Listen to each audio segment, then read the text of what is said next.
അദ്ധ്യായം 79 അന്നാസിയാത്ത്. മക്കയിൽ അവതരിച്ചത്. ആത്മാവുകളെ ഊരിയെടുക്കുന്ന മലക്കുകളെ സംബന്ധിച്ച് 1-ാം സൂക്തത്തിൽ പരാമർശിച്ചതിനാലാണ് ഈ അദ്ധ്യായത്തിന് ഇപ്രകാരം പേർ നൽകപ്പെട്ടത്. ബിസ്മില്ലാഹിർ റഹ്മാനിർ റഹീം വന്നാസിആതി ഗർഖാ. അവിശ്വാസികളിലേക്ക് ഇറങ്ങിച്ചെന്ന് അവരുടെ ആത്മാവുകളെ ഊരിയെടുക്കുന്നവ തന്നെയാണ് സത്യം.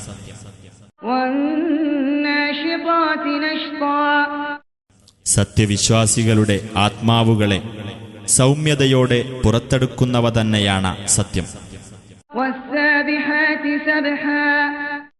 ഊക്കോടെ ഒഴുകിവരുന്നവ തന്നെയാണ് സത്യം.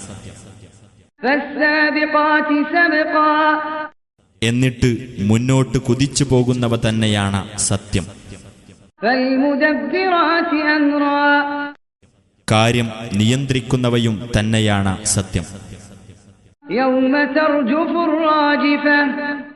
ആ നടുക്കുന്ന സംഭവം നടുക്കമുണ്ടാക്കുന്ന ദിവസം.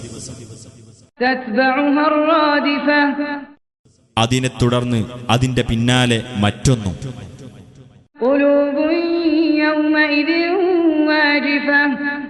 ചില ഹൃദയങ്ങൾ അന്ന് വിറച്ചുകൊണ്ടിരിക്കും. അവയുടെ കണ്ണുകൾ അന്ന് കീഴ്പോട്ടു താഴ്ന്നിരിക്കും.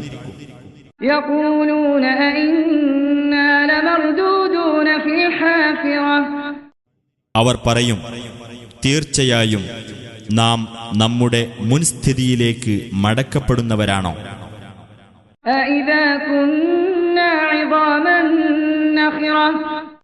നാം ജീർണിച്ച എല്ലുകളായി കഴിഞ്ഞാലും നമുക്ക് മടക്കമോ?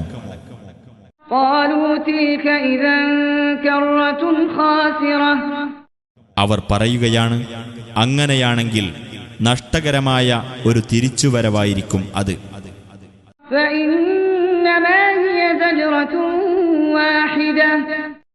അത് ഒരേയൊരു ഘോര ശബ്ദം മാത്രമായിരിക്കും. അപ്പോഴതാ അവർ ഭൂമുഖത്തെത്തിക്കഴിഞ്ഞു. മൂസാ നബിയുടെ വർത്തമാനം നിനക്ക് വന്നെത്തിയോ?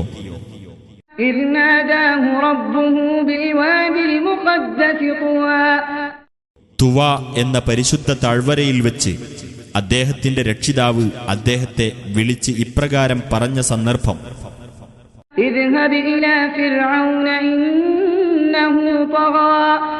നീ ഫിർഔന്റെ അടുത്തേക്ക് പോകുക, തീർച്ചയായും അവൻ അതിരുകവിഞ്ഞിരിക്കുന്നു.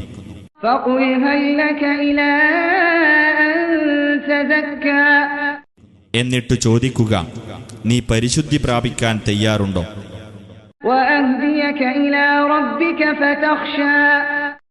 നിന്റെ രക്ഷിതാവിങ്കലേക്ക് നിനക്കു ഞാൻ വഴി കാണിച്ചു തരാം.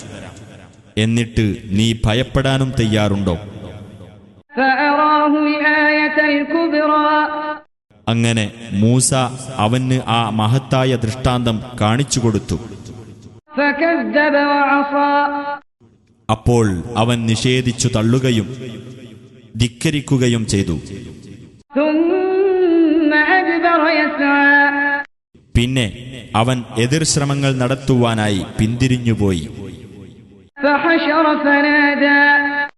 അങ്ങനെ അവൻ തന്റെ ആൾക്കാരെ ശേഖരിച്ചു. എന്നിട്ട് വിളംബരം ചെയ്തു, ഞാൻ നിങ്ങളുടെ അത്യുന്നതനായ രക്ഷിതാവാകുന്നു എന്ന് അവൻ പറഞ്ഞു.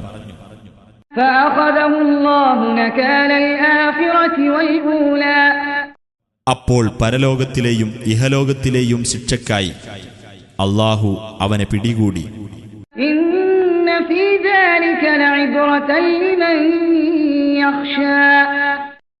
തീർച്ചയായും അതിൽ ഭയപ്പെടുന്നവർക്ക് ഒരു ഗുണപാഠമുണ്ട്.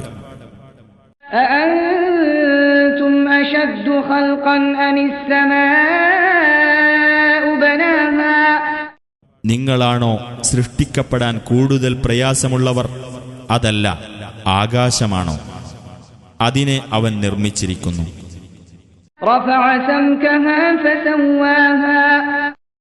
അതിന്റെ വിധാനം അവൻ ഉയർത്തുകയും അതിനെ അവൻ വ്യവസ്ഥപ്പെടുത്തുകയും ചെയ്തിരിക്കുന്നു. وأغطش ليلها وأخرج ضحاها അതിലെ രാത്രിയെ അവൻ ഇരുട്ടാക്കുകയും അതിലെ പകലിനെ അവൻ പ്രത്യക്ഷപ്പെടുത്തുകയും ചെയ്തിരിക്കുന്നു. والأرض بعد ذلك دحاها അതിനുശേഷം ഭൂമിയെ അവൻ വികസിപ്പിച്ചിരിക്കുന്നു. أخرج منها ماءها ومرعاها അതിൽ നിന്ന് അതിലെ വെള്ളവും സസ്യജാലങ്ങളും അവൻ പുറത്തു കൊണ്ടുവരികയും ചെയ്തിരിക്കുന്നു. والجبال أرساها പർവ്വതങ്ങളെ അവൻ ഉറപ്പിച്ചു നിർത്തുകയും ചെയ്തിരിക്കുന്നു. متاعا لكم ولأنعامكم നിങ്ങൾക്കും നിങ്ങളുടെ കന്നുകാലികൾക്കും ഉപയോഗത്തിനായിട്ട്. فإذا جاءت الطامة الكبرى എന്നാൽ ആ മഹാവിപത്ത് വരുന്ന സന്ദർഭം يوم يتذكر الإنسان ما سعى അതായത് മനുഷ്യൻ താൻ അധ്വാനിച്ചു വെച്ചതിനെപ്പറ്റി ഓർമ്മിക്കുന്ന ദിവസം.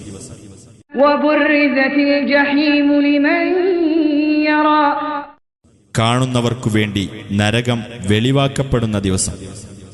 فأما من طغى അന്ന് ആർ അതിരുകവിയുകയും وآثر الحياة الدنيا ഇഹലോക ജീവിതത്തിന് കൂടുതൽ പ്രാധാന്യം നൽകുകയും ചെയ്തുവോ فإن الجحيم هي المأوى അവന് കത്തിജ്വലിക്കുന്ന നരകം തന്നെയാണ് സങ്കേതം. وأما من خاف مقام ربه ونهى النفس عن الهوى അപ്പോൾ ഏതൊരാൾ തന്റെ രക്ഷിതാവിന്റെ സ്ഥാനത്തെ ഭയപ്പെടുകയും മനസ്സിനെ തന്നിഷ്ടത്തിൽ നിന്ന് വിലക്കി നിർത്തുകയും ചെയ്തുവോ فإن الجنة هي المأوى അവന് സ്വർഗം തന്നെയാണ് സങ്കേതം. يسألونك عن الساعة أيان مرساها ആ അന്ത്യസമയത്തെപ്പറ്റി അതെപ്പോഴാണ് സംഭവിക്കുക എന്ന് അവർ നിന്നോട് ചോദിക്കുന്നു. فيما أنت من ذكراها നിനക്ക് അതിനെപ്പറ്റി എന്ത് പറയാനാണുള്ളത്? إلى ربك منتهاها നിന്റെ രക്ഷിതാവിങ്കലേക്കാണ് അതിന്റെ കലാശം. إنما أنت منذر من يخشاها അതിനെ ഭയപ്പെടുന്നവർക്ക് ഒരു താക്കീതുകാരൻ മാത്രമാണ് നീ. كأنهم يوم يرونها لم يلبثوا إلا عشية أو ضحاها അതിനെ അവർ കാണുന്ന ദിവസം ഒരു വൈകുന്നേരമോ ഒരു പ്രഭാതത്തിലോ അല്ലാതെ അവർ ഇവിടെ കഴിച്ചുകൂട്ടിയിട്ടില്ലാത്ത പോലെയായിരിക്കും അവർക്ക് തോന്നുക.